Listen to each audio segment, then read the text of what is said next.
요즘 가을 드라이브 떠나야겠다 계획하시는 분들 참 많으실 텐데요. 이 10월과 11월에 교통사고가 가장 많이 발생한다고 합니다. 이 낙엽이 길가에 떨어져 있을 때 특히 유의하셔야 되는데요. 낙엽은 이 표면이 미끄러운 데다가 또 불규칙하게 틀어져 있는 경우가 많기 때문에 그 위를 달리다가 긴급 제동을 하게 되면 원치 않는 방향으로 차량이 쏠리게 되고요. 대형 사고로 이어질 수 있다고 하네요. 불안한 듯 주변을 꼼꼼히 살피는 운전자. 사고 이후로는 백밀러를 쳐다보는 그런 버릇들이 생겼더라고요. 어떤 사고였을까요? 그날의 사고를 담은 블랙박스 영상입니다. 주행 중인 제보자 오른쪽에서 끼어든 차량. 결국 전복사고로 이어졌는데요. 평화롭던 도로는 불과 몇 초 만에 사고 현장으로 돌변했습니다. 그 영화에서만 보던 그 전복 장면을 눈앞에서 딱 보니까는 겁도 났고요. 여기서 사고가 날 거라고는 상상지도 못했는데. 그렇다면 사고 원인은 무엇이었을까요? 길을 잘못 들었다고 하더라고요. 그래갖고 갑작스럽게. 후방 블랙박스 영상입니다. 계속해서 차선을 오가는 차량. 옆 차로로 빠지는가 싶더니 다시 제보자가 달리던 차로로 합류해서 사고가 발생한 겁니다. 그렇다면 운전자는 갑자기 왜 그런 걸까요? 하부길을 다음에 바로 진출로가 생겨버리니까 능력이 없거나 좀 그러신 분은 약간 당황을 하죠. 이 여자분은 놀라가지고 확 꺾인 거죠. 경력이 적은 운전자는 헷갈릴 수 있는 도로 구조. 전문가의 의견을 들어봤습니다. 안전한 도로란 운전자가 예측 가능하게 전개되는 도로가 안전한 도로다. 근데 이와 같이 지하차도식으로 이렇게 밑으로 약간 내려가고 하나는 위로 이렇게 올라가서 나가는 형태. 꺾어지자마자 근데 거기서부터 벌써 갈라지는 데까지가 얼마 안 되거든요. 그러다 보면 늦다라는 거죠. 이렇게 다음 도로를 예측하기 어려울 때는 서서히 속도를 줄여서 침착하게 운전해야 사고를 예방할 수 있겠죠? 눈앞에서 펼쳐진 그날의 사고. 한 2, 3초? 아주 순간이었습니다. 늦은 밤 제보자는 출장을 가던 중이었다는데요. 목적지에 거의 다다랐을 무렵 예상치 못한 일이 벌어졌습니다. 내 앞에 흰 차가 있었나 하는 착각을 할 정도로 순식간에 충돌을 하면서 흰색 승용차도 180도 돌아서 저 앞으로 날아온 거고. 생과 사를 오갔던 아찔한 상황. 교차로에서 충돌한 차량 중 한 대가 제보자의 차량으로 돌진한 겁니다. 지하차도의 윗부분인데 신호가 없이 전멸만 있으니 사고 당시 신호등은 황색 전멸 상태. 주위를 살피고 서행하라는 신호를 무시한 두 차량은 충돌을 피할 수 없었습니다. 신호를 지키는 것 운전자의 기본이겠죠. 도로를 가득 채운 사이렌 소리. 한눈에 봐도 대형 사고임을 짐작할 수 있는데요. 그날 밤 아름다운 광안대교를 사고로 얼룩지게 만든 순간으로 돌아가 보겠습니다. 이렇게 큰 사고는 저도 처음 봤어요. 그때 1차로를 단독 주행하는 차량 한 대. 결국 정차한 트럭을 추돌하고 말았습니다. 몇백 미터 앞에서 이게 불들이 경광등 번쩍인 게 보였고 브레이크 등들이 다 들어와 있는 게 보여서 사고 났나 뭐 이런 식으로 얘기도 했었고 충분히 사고 현장이라는 걸 알 수는 있었거든요. 추돌로 인해 트럭 앞에서 사고 현장을 수습하던 관리사무소 직원 2명이 큰 부상을 입었다는데요. 급박한 상황이었습니다. 요구자는 2명 다 그 중상이었고 의식이 없는 상태였습니다. 직원 중 한 명은 결국 끝내 목숨을 잃고 말았는데요. 왜 이런 일이 벌어진 걸까요? 스파크 차량이 먼저 사고가 났고 그 뒤로 오던 그 1톤 트럭하고 제네시스 차량이 들이받았고 그때 이 사고로 1톤 트럭이 튕겨나가면서 그 광안대교 관리사무소 덮친 거. 돌진한 차량 운전자는 음주 상태, 혈중 알코올 농도 0.098%의 면허 정지 수치였습니다. 끊이지 않는 음주운전 사고, 한 잔의 술이 앗아간 누군가의 삶. 이런 일은 두 번 다시 없어야 합니다. 이번 제보자는 황당한 일을 경험했다고 하는데요. 뭐 하고 계시는 건가요? 국민신문고에 블랙박스 영상 신고하고 있습니다. 그날 제보자를 당황하게 만든 영상입니다. 주행하던 제보자 앞에 나타난 역주행 차량, 도로를 가로막고 한참 동안 움직이지를 않네요. 뭔가 이상하죠? 그냥 거기서 멈추길래 왜 멈추지 이런 생각이 들었죠. 미동도 없는 차량을 향해 제보자가 경적을 울려보는데요. 그제야 운전석 문이 열립니다. 무슨 사정이라도 생긴 걸까요? 그런데 운전자는 차량 문까지 잠근 채 뛰어가 버립니다. 제보자를 한번 보고도 뛰어간 운전자. 운전자는 제보자 차량 앞에 역주행으로 불법 주차를 한 건데요. 정말 난감한 순간입니다.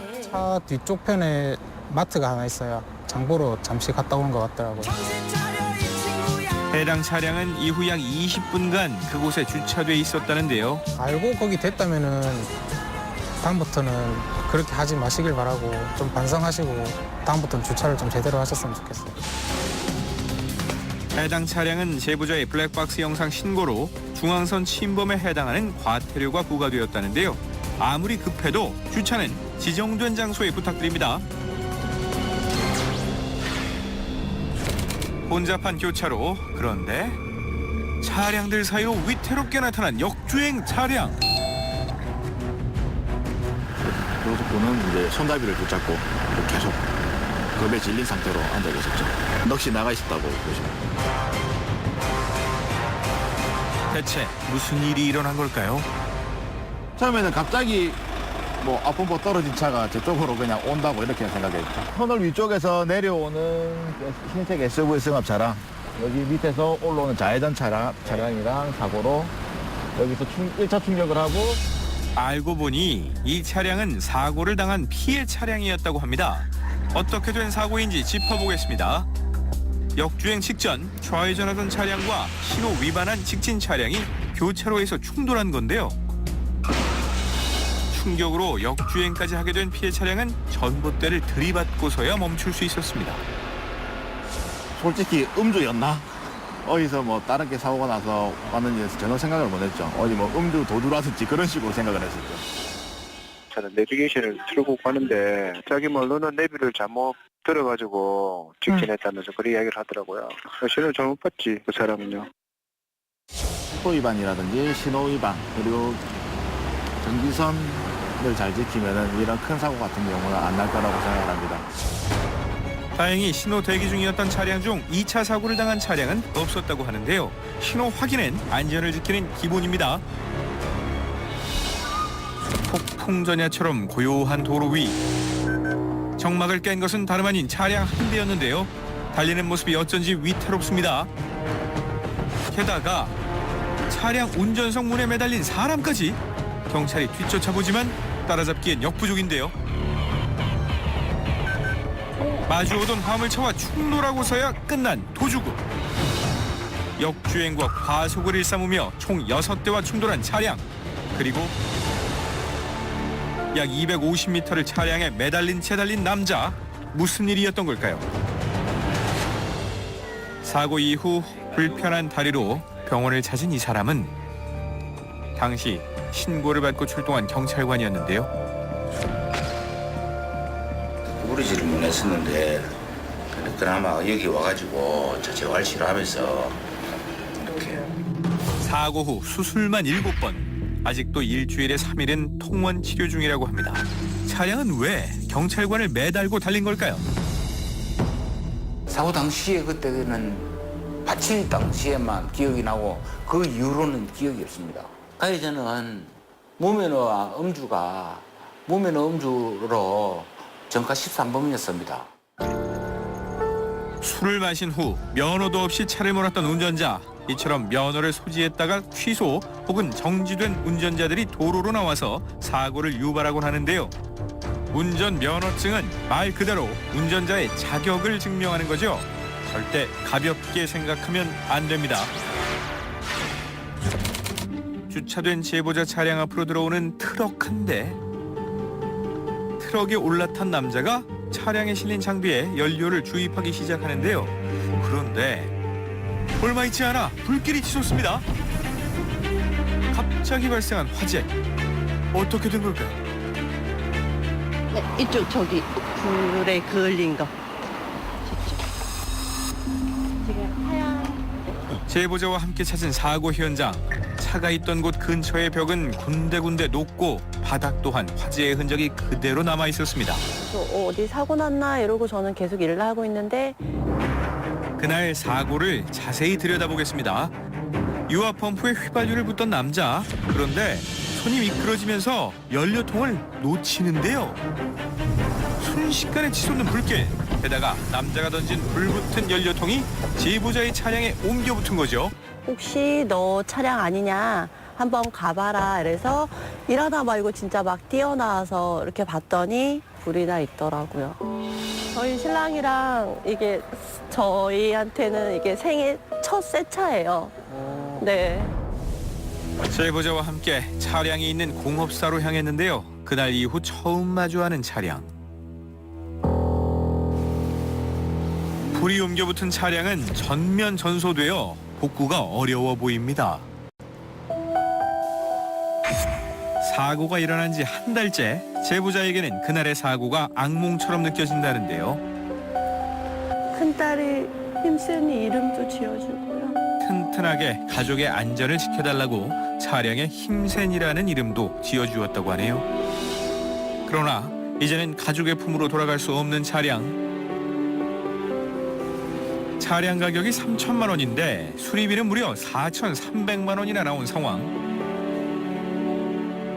정말 신랑이 매일 새벽에 나가서 세차하고